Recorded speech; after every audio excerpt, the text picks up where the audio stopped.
Une histoire qui va nous faire entrer dans l'intimité d'une famille, une famille où on s'aimait assez peu et où on aimait surtout l'argent. J'ai écrit cette histoire avec Thomas Audouard, réalisation Céline Lebras. Europe 1, Christophe Ondelatte. On est au mois de janvier 2006 à Vevey, en Suisse, sur les bords du lac Léman. Plus chic, plus bourgeois tu meurs. C'est le cas de le dire.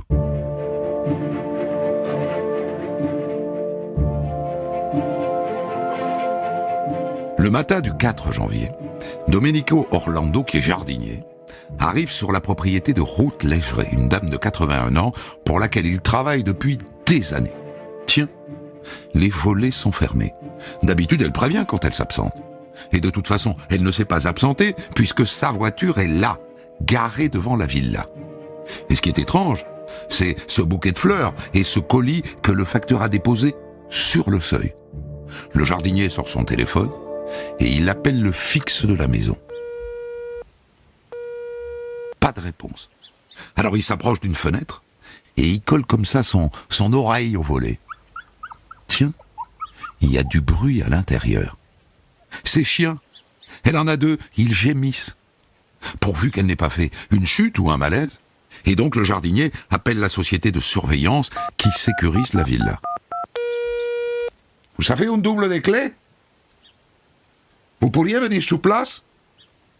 J'ai peur qu'il soit arrivé quelque chose. L'agent de la société de sécurité arrive, et avec le jardinier, il pénètre dans la villa. Dedans, tout est dans le noir. Et la première chose sur laquelle il tombe, c'est l'un des chiens. Celui qui gémissait, il est à l'agonie. On dirait qu'il n'a pas mangé depuis des jours et des jours. Madame Legeret? Madame Legeret? Le jardinier sait où est la chambre de Ruth Legeret. Et donc il y va. Et il ouvre. Le deuxième chien est là, par terre, dans la chambre, mort. Mais Ruth n'est pas là. Les deux font le tour des pièces, elle n'est nulle part. Dans la cuisine, c'est étonnant. Il y a à manger sur la table, mais la nourriture est pourrie. Et là, qu'est-ce que c'est que cette odeur? Pouah! La cave! Ça vient de la cave! Ils ouvrent, l'odeur les prend à la gorge. Une horreur! Ils descendent l'escalier et ils trouvent le corps de Madame Legeret en bas de l'escalier, enchevêtré avec un autre corps. Il y a deux cadavres. C'est peut-être sa fille, non? Marie-Chaussée. Il habite avec elle depuis des années. Les deux hommes vont immédiatement prévenir la police du canton de Vaud.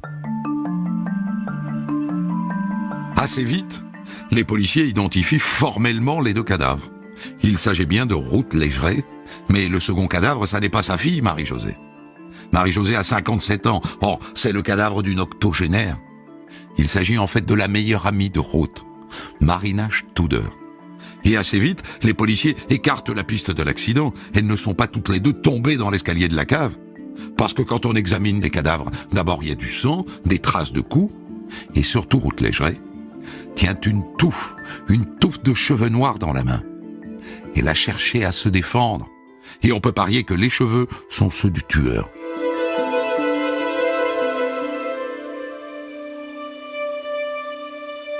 Ah, on a aussi trouvé une paire de ciseaux sous le corps de Marina Studer.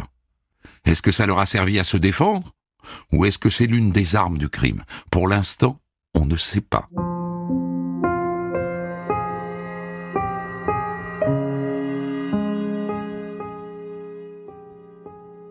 D'après le légiste, le crime remonte au 25 décembre. Bon, je ne suis pas formel sur la date, cela dit. Je dirais autour de Noël. Compte tenu de l'état des corps, je peux pas être plus précis.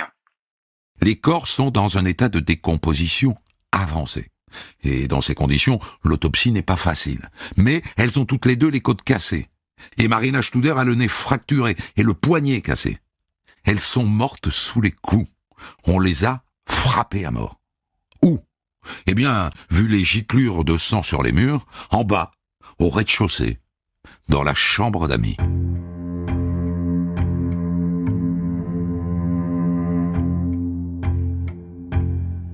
Des cambrioleurs? Oh, ça pas sûr du tout, parce que la villa était fermée à clé, de l'intérieur. Il n'y a aucune trace d'effraction. Et en fouillant un peu, on trouve sans difficulté des objets de valeur qui n'ont pas été emportés, et même de l'argent liquide, et même des pièces d'or.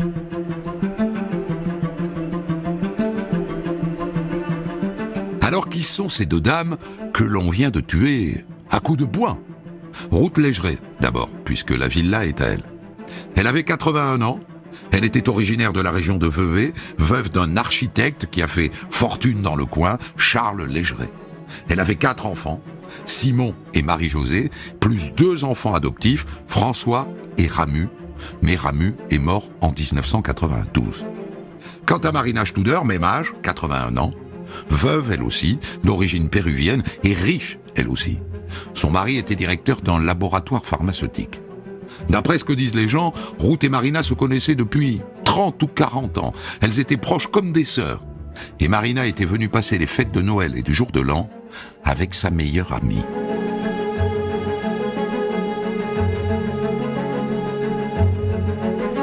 Mais à propos, où est sa fille Marie-Josée? Le jardinier a dit qu'elle habitait avec sa mère. Elle est médecin à Vevey. D'après ce qu'on dit, elles sont fusionnelles toutes les deux. Les policiers essayent de l'appeler sur son portable. Pas de réponse. Remarquez, c'est logique, son téléphone est là. Il est resté dans la maison. De même d'ailleurs que son passeport et son porte-monnaie. Et surtout, sa voiture. Sa voiture est dans le garage. Bon, les policiers vaudois alertent Interpol, un avis de recherche est diffusé dans la presse. Et en attendant, ils convoquent le fils aîné, Simon, qui vit à Lausanne, où il a repris le cabinet d'architecte de son père. Alors, monsieur Légeret, nous avons une terrible nouvelle à vous annoncer. Votre maman est décédée. Elle a probablement été assassinée. Et là, on pourrait s'attendre à des torrents de larmes. Ah, vous n'y êtes pas du tout. Simon Légeret ne manifeste ni surprise, ni tristesse. Vous savez, j'ai coupé les ponts avec ma famille depuis des années. Je n'ai pas adressé la parole à ma mère depuis plus de 10 ans. En fait, autant que vous le sachiez tout de suite, ce qui a compliqué les rapports entre mon frère, ma sœur, ma mère et moi, c'est l'héritage de mon père. Quand il est mort, on a hérité de lui, mais c'est notre mère qui avait l'usufruit. C'est ça l'origine de la fâcherie. Et là, vous dites, où les méchants enfants? Vous allez vite comprendre d'où vient le problème. À sa mort, Charles Légeret a laissé une petite fortune. 40 millions d'euros, essentiellement des biens immobiliers. Et Ruth a tout gardé. Tous les mois, elle recevait elle-même les loyers de la totalité de ses biens immobiliers. Bon, ça n'est pas très généreux vis-à-vis de ses enfants, mais en même temps, à chacun de bâtir sa vie. Bref, dès le premier interrogatoire du fils aîné Simon, les policiers s'aperçoivent que le contexte de ce crime, c'est l'héritage. L'argent rend fou. Vous ne le découvrez pas. Monsieur Légeret, quelles étaient les relations de votre frère François avec votre mère? François, c'était le chouchou de ma mère. Je peux vous dire qu'il profitait amplement de ses largesses.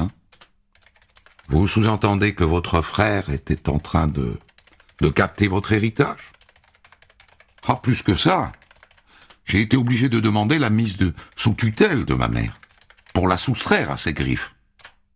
Et donc, d'après vous, qui est le prochain sur la liste des flics vaudois? François, bien sûr. François qui a un diplôme d'infirmier, mais qui ne travaille pas. François à qui la mère verse tous les mois une rente de 6 000 euros. François, le chouchou de sa maman.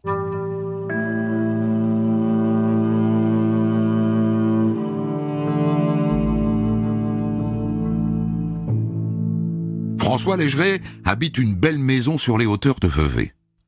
Les policiers vont chez lui. Personne. Ils l'appellent.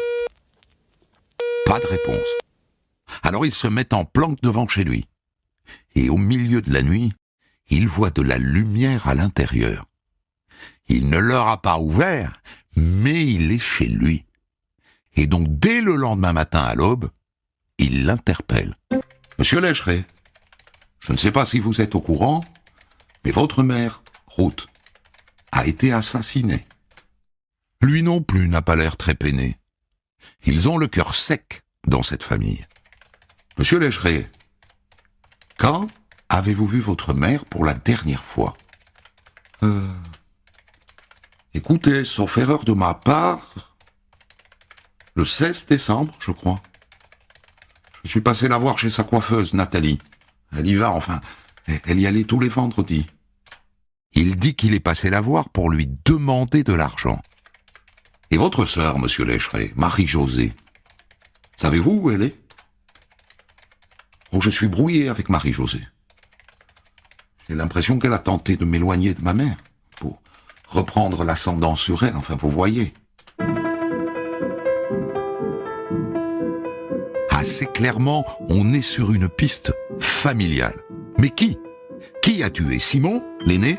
François, Marie-Josée, toujours introuvable ?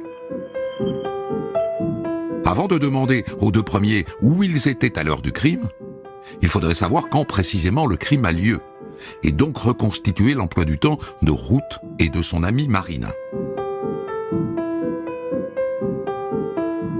On a vu Ruth et Marie-Josée faire des courses à Vevey le 23 décembre. C'est d'ailleurs là, dans le centre-ville, que Marina Studer les a rejointes pour passer les fêtes de Noël. Et après, on a peu d'indications. Dans la villa, le programme télé est ouvert à la page du 24 décembre. Et puis vous vous souvenez du colis et du bouquet de fleurs retrouvés sur le pas de la porte. Le postier qui les a livrés dit qu'il s'est présenté le 24 entre 10h et 10h30. Oh, j'ai sonné, mais personne n'a répondu. Donc, le 24 décembre, veille de Noël à 10h du matin, elles sont déjà mortes. On les a donc tuées entre le 23 décembre au soir, date de l'arrivée de Marina, et le 24 au matin. On a aussi un témoin, une femme, qui a vu la fille, Marie-Josée, faire ses courses au centre commercial Saint-Antoine le 24 décembre au matin. Oh, je me souviens.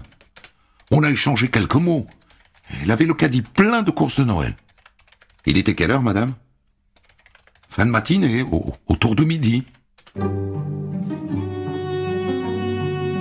Son ticket de caisse indique qu'elle est passée en caisse à 11h45.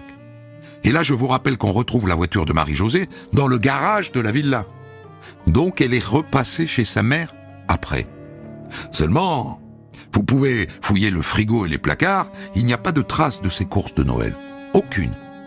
Dès lors, Marie-Josée, la fille de Ruth, est clairement dans le viseur. D'autant qu'il n'y a pas que ça. Vous vous souvenez des mèches de cheveux que le légiste a retrouvées dans la main de Ruth Lécheret ? Elles ont été analysées. Ce sont les cheveux de Marie-Jo. En attendant de retrouver Marie-Jo, les policiers reconvoquent son frère aîné, Simon. « Monsieur Lécheret, pouvez-vous nous donner votre emploi du temps du 24 décembre, s'il vous plaît ?»« Oui. J'ai préparé le réveillon avec mon épouse. On est restés ensemble à la maison. On a emballé les cadeaux. Puis le soir, nous sommes allés fêter Noël chez mon cousin. Il y avait bien 20 personnes, vous pouvez vérifier. François Lécheret, le fils adoptif, est également réentendu. Le 24 décembre, il dit qu'il passe la matinée à faire ses courses de Noël, sans d'ailleurs trouver ce qu'il voulait, dit-il. Il dit qu'ensuite il rentre chez lui et qu'il passe un long moment avec sa compagne. Et puis en milieu d'après-midi, on est allé chez mes beaux-parents pour le réveillon. Du coup, les policiers convoquent sa compagne, Virginie, pour vérifier. Et là, c'est très intéressant. Elle confirme que le 24, elle a bien retrouvé François chez lui vers 15h. Mais elle ajoute un détail. Il était très tendu, j'ai trouvé. Et puis il avait une petite blessure sur la pommette gauche. Comme une éraflure, vous voyez, mais assez récente parce que elle était toute rouge. Je lui ai demandé ce qu'il était arrivé, il m'a dit « Je me suis fait griffer par mon berger allemand ». Virginie confirme qu'ils partent chez ses parents pour le réveillon vers 16h30.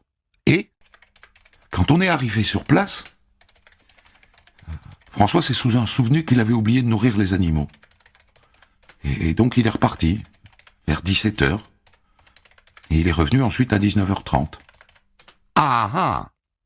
Donc il s'absente 2h30, pile dans le créneau du crime. Les policiers vérifient, pour rentrer chez lui nourrir ses chiens, il lui faut maximum 1 heure aller-retour. Et si c'était lui?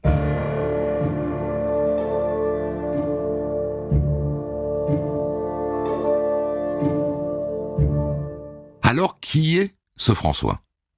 Il est d'origine indienne. Les Légeré l'ont adopté quand il avait 9 ans. Et oui, c'était le chouchou de Ruth, ce qui d'ailleurs rendait ses premiers enfants un peu jaloux. Les policiers se rencardent, il a plutôt bonne image.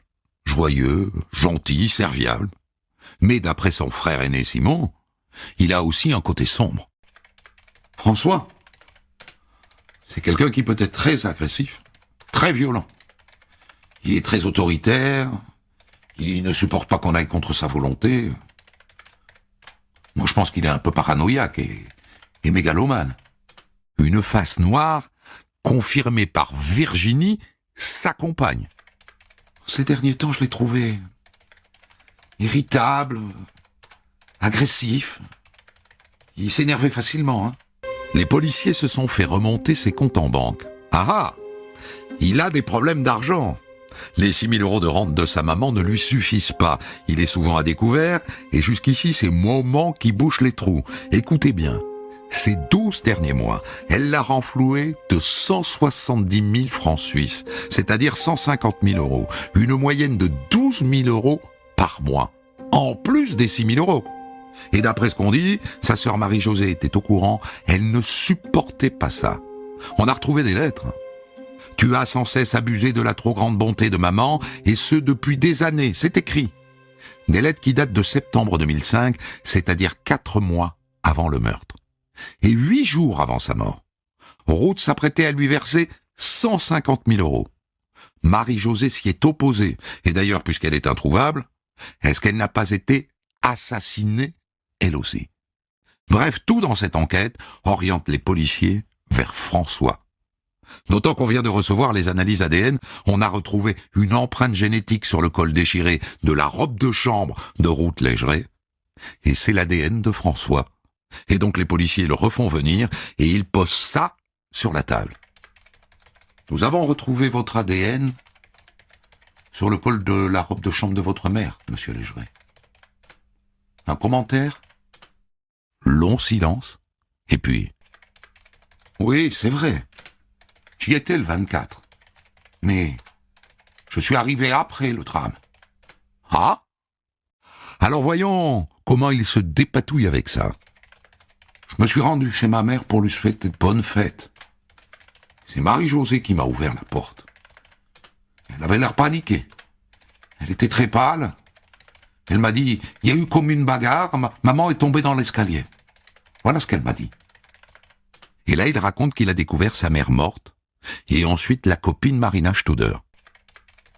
Marie-Josée m'a dit qu'elle avait tué Marina, pour l'empêcher d'appeler la police. Et d'ailleurs, elle m'a demandé de l'aider à déplacer les corps, pour faire croire à un accident. Voilà donc comment François se dépatouille. Il accuse sa sœur. Mais le juge ne le croit pas du tout, et le 4 février, 1 mois après le crime, il inculpe François Légeré d'homicide volontaire. Et il le place en détention provisoire à la prison de Lausanne. Mais est-ce qu'on peut être sûr que c'est lui? Pour l'instant, pas complètement. Parce qu'il reste l'hypothèse Marie-Josée. 1 mois que sa mère est morte, et on ne sait toujours pas où elle est. Cela dit, un journaliste a peut-être retrouvé sa trace. On l'aurait vu récemment à Zagarolo, en Italie. Et là, accrochez-vous parce que c'est du lourd.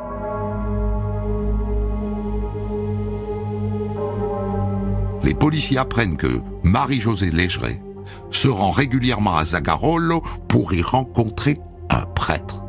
Un prêtre exorciste, Monseigneur Melingo, car elle prétend qu'il y a plus de 30 ans, alors qu'elle était en mission humanitaire au Rwanda, je vous rappelle qu'elle est médecin, un homme l'a envoûtée. Elle pense qu'il lui a jeté un sort maléfique et donc elle va régulièrement en Italie pour se faire exorciser. Donc Marie-Josée est, pardonnez-moi l'expression, dingo. Et on ne peut pas exclure qu'elle ait tué sa mère. Sauf que d'autres analyses ADN viennent de tomber, pratiquées sur les ciseaux qu'on trouve sous le cadavre de Marina Studer. Et sur la lame, ça n'est pas l'ADN de Marie-Josée, c'est l'ADN de François. Il a réponse à ça, bien sûr. J'ai pu manipuler les ciseaux avant le drame. Je ne sais pas, moi, lors d'une visite chez ma mère.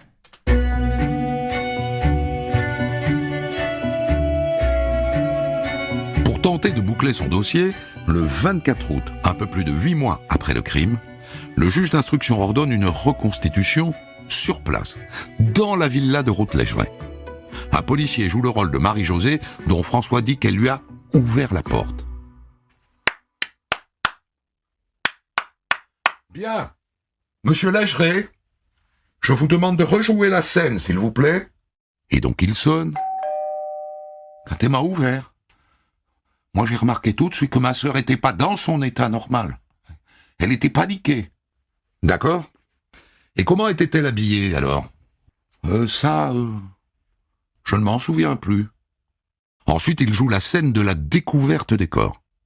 Il donne beaucoup de détails qui s'avèrent vrais. Donc il était là, c'est sûr. Au minimum, il a vu les cadavres.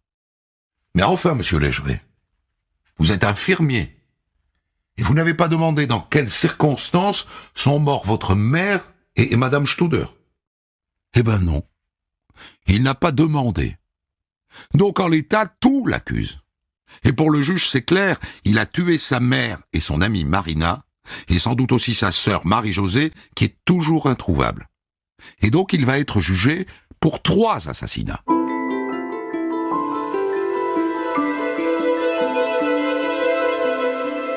Le procès de François Legeret s'ouvre le 18 juin 2008 devant le tribunal d'arrondissement de l'Est vaudois à Vevey. Dans cette affaire, il n'y a pas de témoins, il n'y a pas d'aveu, tout repose sur les traces ADN. Et d'entrée, l'accusé réserve une belle surprise à la cour. Juste après qu'on a diffusé les images de la reconstitution, il se lève et il prend la parole. Je veux me rétracter.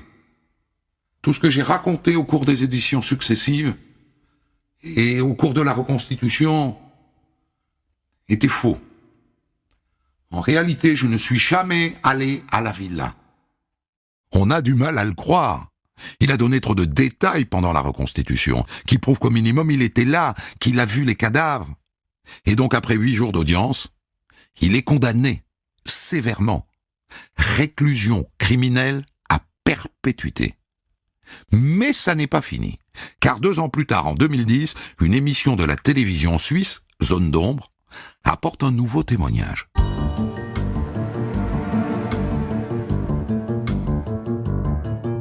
Une boulangère de Vevey, Jacqueline Albanese, qui est aussi une ancienne patiente de Marie-Josée Legeret, raconte que le 24 décembre, en fin de journée, Ruth Legeret et sa fille sont venus lui acheter une boîte de chocolat et des pâtisseries.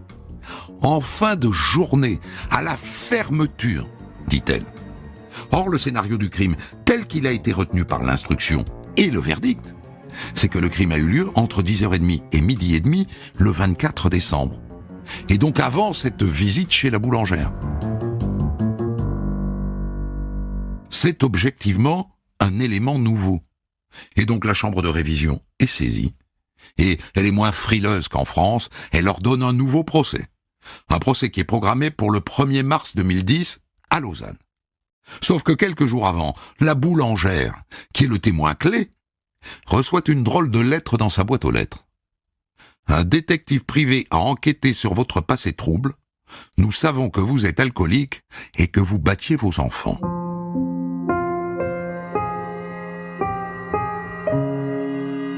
C'est Simon, en vérité, le fils aîné de Ruth Legeret, qui a embauché ce détective. Il explique qu'il est persuadé de la culpabilité de son frère et qu'il a juste voulu vérifier la fiabilité du témoin. Et donc, quand elle vient témoigner devant la cour, Eh bien, la boulangère est un peu déstabilisée. Son témoignage est bancal. Est-ce qu'elle a vraiment vu Ruth Légeret et Marie-Josée le 24 au soir? Ah ben, c'est plus trop sûr. Elle s'est peut-être trompée de jour, c'était peut-être la veille. Et donc, à l'issue du procès, François Légeret est à nouveau condamné à la réclusion criminelle à perpétuité. Il fait appel, nouvelle condamnation à perpétuité. Et donc, pour la justice suisse, François Légeret est définitivement l'assassin de sa mère, de son amie Marina et de sa sœur Marie-Jo, dont le cadavre n'a jamais été retrouvé. Pour commenter son histoire du jour, Christophe Ondelat reçoit un invité, acteur direct de son récit. Étonnante histoire que nous allons débriefer maintenant avec celui qui a porté l'accusation dans ce dossier, le procureur général du canton de Vaud, Éric Cottier. Alors, première question, monsieur Cottier. François Légeret, qui est toujours en prison alors qu'il continue de dire qu'il est innocent, vous n'avez aucun doute?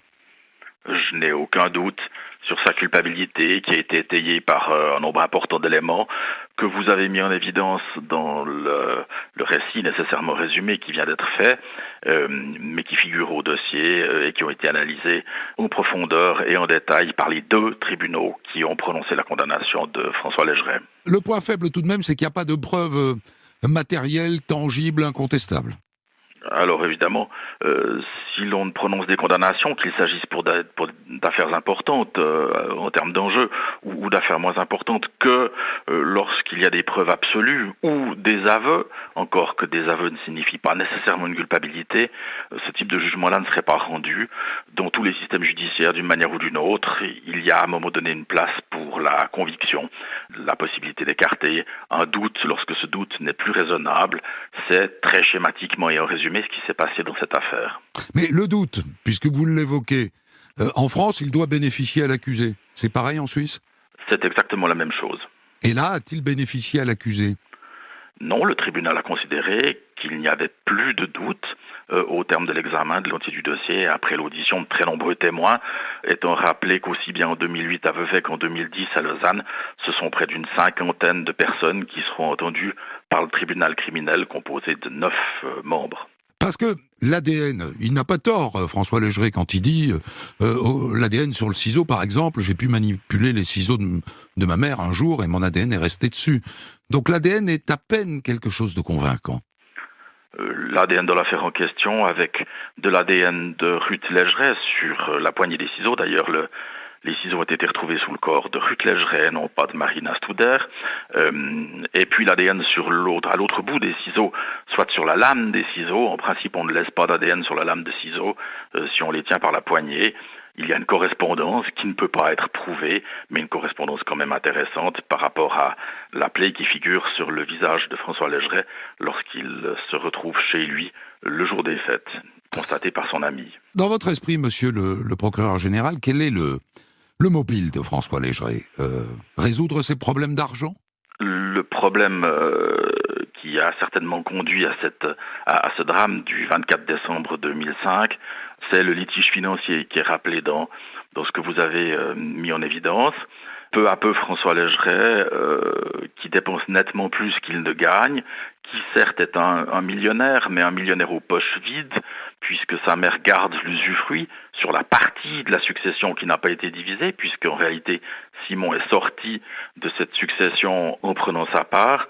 François Légeret vit au-dessus de ses moyens, malgré des revenus très importants, vous les avez rappelés, plus de 200 000 francs, soit plus de 280 000 euros en 2005. C'est clair qu'il est aux abois financièrement parce qu'il n'a pas de liquidité et que son train de vie exige de telles liquidités. Est-ce qu'on est certain que c'est un crime prémédité? Parce que on peut aussi envisager un coup de sang, c'est-à-dire, il vient chez sa mère, il lui demande à nouveau de l'argent, elle refuse un nouveau virement, il s'engueule, il la frappe, et puis après il tue les deux autres parce qu'elles sont témoins. Il faut peut-être commencer par rappeler que le 16 décembre 2005, lorsque François est allé rencontrer sa mère chez le coiffeur, ce qui est tout de même assez extraordinaire, c'était dans le but de discuter avec elle de questions financières, ceci à une semaine de Noël. C'est particulier, je crois que ça montre le besoin d'argent extrêmement intense qui anime François. C'est-à-dire que le 24 décembre, au moment du crime, il sait depuis une semaine déjà qu'elle ne lui donnera pas cet argent. C'est ça. Ruth Légeret, quand elle est seule, parle volontiers avec François, et puis elle aime énormément François, elle l'a démontré au fil des ans, pas seulement en lui donnant de l'argent, mais parce qu'elle aime celui qui est son fils. Et donc la situation n'est pas aussi claire. En revanche, elle le devient au tout début de la semaine de Noël, soit à partir du 21, quand François reçoit une lettre qui est absolument péremptoire et qui lui dit qu'elle ne lui fera pas de versement. Cela dit, le tribunal n'a pas retenu une préméditation, en ce sens que François serait venu le 24 décembre dans le but de tuer les deux dames qui s'y trouvaient, puis sa sœur lorsqu'elle est rentrée des courses qu'elle avait faites. Le tribunal n'a pas retenu qu'il était venu dans ce but-là, parce que ça c'est un fait qui n'est pas établi. C'est un fait pour lequel il n'y a pas une convergence d'indices suffisants. En revanche, les deux actions, homicide du 24 décembre dans la villa, puis l'élimination froide de Marie-Jo, ça le tribunal les a retenus. Alors, est-ce qu'il y a quelque chose, Monsieur Cottier, qui explique ce déchaînement de violence de la part de François Légeret? Parce que il tue sa mère, il tue Marina Studer à coups de poing. Enfin, c'est ce que semble dire le médecin légiste. Il a un passé violent, il y a quelque chose chez lui, il y a une faille qui peut le transformer en monstre capable de tuer sa mère adoptive à coups de poing. Nous sommes en présence, comme souvent, d'un huis clos. Les traces relevées sur les deux cadavres, comme de nombreuses traces retrouvées dans le sous-sol dans lequel les faits se sont produits, montrent des actes d'une extrême violence. On va retrouver du sang projeté, manifestement à la suite de coups nécessairement violents, puisque ces projections sont très éloignées de l'endroit où les coups ont été assénés. François Légeret va, dans le cadre de l'enquête, faire l'objet de témoignages nécessairement contrastés des personnes qui seront entendues. Certaines personnes font état d'un potentiel de violence important, avec des éclats qui sont survenus de manière très, très forte à certains moments de sa vie. D'autres personnes vont dire qu'elles ne considèrent pas qu'il puisse être capable de tels actes. Ce qui s'est passé pendant le huis clos, seul François Légeret peut encore en parler, puisque ses victimes, évidemment, ne sont plus là pour témoigner. Il y a quelque chose à chercher dans le contexte de l'adoption, parce qu'on a toujours, une description bienveillante de l'adoption d'enfants étrangers. Est-ce que là, il n'y a pas la trace d'une adoption ratée? C'est inévitablement une question qui se pose compte tenu précisément de ce qui se dit s'agissant des risques d'une adoption. C'est une hypothèse qui a été examinée. Il est très possible que François Légeret, très longtemps chéri, chouchou de sa maman, parce que c'est aussi le dernier de cette fratrie de 4 qui comporte 2 enfants biologiques et 2 enfants adoptés, c'est le chouchou, et à un moment donné, il cesse d'être le chouchou. Sa mère lui dit non, vraisemblablement pour la première fois de sa vie. Et ce qui peut éclater à ce moment-là, chez un enfant adopté ou chez un enfant naturel d'ailleurs, chez un enfant biologique aussi, c'est extrêmement difficile de le savoir, de le déterminer. Je pense qu'il y a là une bascule. À un moment donné, François se rend compte que sa maman, pour la première fois, lui dit non. Et là, ce qui peut se produire en termes de réaction, je crois qu'on ne peut que l'imaginer, mais un déchaînement de violence, c'est clairement parmi les hypothèses possibles dans un tel cas de figure.